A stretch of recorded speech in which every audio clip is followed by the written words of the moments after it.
Кушмурунская детская библиотека предлагает вашему вниманию час истории «Эхо полигона» или «30 лет без взрывов». Посвящается 30-летию со дня закрытия Семипалатинского ядерного полигона. 29 августа 1991 года указом президента Республики Казахстан Нурсултана Назарбаева был закрыт Семипалатинский ядерный полигон, за 40 лет функционирования которого там были проведены не менее 468 испытаний ядерного оружия. Семипалатинский ядерный полигон являлся одним из двух основных ядерных полигонов СССР в 1949-1989 годах. Так случилось, что первый ядерный взрыв прогремел в казахской степи именно 29 августа. Тогда, в 1949 году, советские ученые-ядерщики прославили страну на весь мир успешным испытанием первой атомной бомбы. И, конечно, никто из них предположить не мог, что по-настоящему Казахстан станет известным другим, тем, что через 45 лет здесь запретят проводить взрывы. Именно поэтому 29 августа 1991 года считается для Казахстана более значимой датой. Открытие и развитие полигона началось на фоне яростного противостояния между СССР и США. В 1943 году, в разгар Великой Отечественной войны, сразу после Сталинградской битвы, было принято специальное постановление Госкомитета обороны СССР о начале практических работ по созданию ядерной бомбы.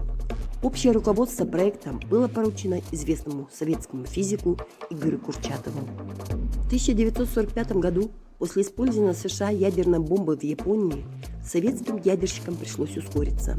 В 1947 году для испытаний была выделена огромная территория. Семипалатинский испытательный ядерный полигон, или как его называли во времена испытаний, учебный полигон номер 2 Министерства вооруженных сил СССР, это огромная территория площадью 18,5 тысяч квадратных километров, чуть больше площади Кувейта с его 4-миллионным населением. Если смотреть на современную карту Казахстана, полигон частично занимает территорию Восточно-Казахстанской, Павлодарской и Карагандинской областей. В 1949 году здесь прошло первое испытание ядерного оружия РДС-1. Полигон использовался для различных испытаний ядерного оружия СССР, как в земле, в штольнях и скважинах, так и в атмосфере. 12 августа 1953 года здесь было испробовано термоядерное оружие. В атмосфере на высоте 30 метров над землей заряд располагался в специальной башне. После этого началось быстрое заражение территории полигона и прилегающих земель радиоактивными элементами. 22 ноября 1955 года еще одна термоядерная бомба была сброшена с самолета и разорвалась на высоте 2 километра над уровнем Земли. С 1949 по 1989 год было произведено не менее 468 ядерных испытаний, в которых было взорвано не менее 616 ядерных и термоядерных устройств, в том числе не менее 30 наземных ядерных взрывов и не менее 86 воздушных. Были проведены десятки гидроядерных и гидродинамических испытаний. Региону был нанесен значительный экологический ущерб. Население подвергалось радиоактивному облучению, со временем повлекшему болезни, преждевременные смерти, генетические болезни среди местного населения. Данные об этом, собранные советскими учеными в ходе испытаний, до сих пор засекречены. За время своего существования полигон принес немало проблем живущих рядом с ним жителям, загрязнил значительные части территории Казахстана. Согласно данным ученых, активность радиоактивного излучения плутония, которого сейчас в избытке на Семипалатинском полигоне, равномерно снижается наполовину каждые 24 тысячи лет. Происходит полураспад. И только через миллион лет радиоактивный фон земель в Семипалатинском ядерном полигоне сравняется с природным. Взрывы были прекращены только в 1989 году, а сам полигон закрыт в августе 1991 года. Большую роль в его закрытии сыграло народное антиядерное движение Невада-Семипалатинск, его лидер Олжас Сулейменов.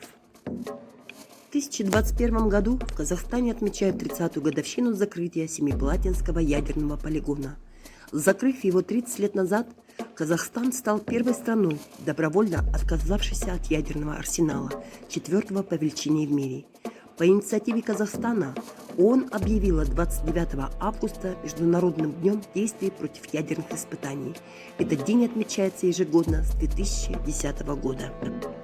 После закрытия Семипалатинского ядерного полигона остались разрушенная инфраструктура, зараженные земли, множество опасных радиоактивных объектов, которые дальше не охранялись. В Курчатове остались казахстанские ученые, которые были готовы работать и дальше. Закрытие полигона вовсе не означало бездействие. Его развитие по-новому началось с создания Национального ядерного центра в 1992 году. Его задачей стало изучение мирного атома, проведение экологических исследований и изучение безопасности объектов на территории Семипалатинского ядерного полигона. Сегодня институты, входящие в состав Национального ядерного центра, это уникальные площадки, где проводятся эксперименты, а главное, изучается, насколько заражена территория самого полигона, пригодна ли она для хозяйственной деятельности. 30 лет на территории полигона не звучат взрывы, но наука продолжает развиваться. Атом теперь служит в мирных целях. Кушмурунской детской библиотекой была оформлена выставка «Память. Эхо полигона» или «30 лет без взрывов», посвященная 30-летию закрытия Семипалатинского ядерного полигона.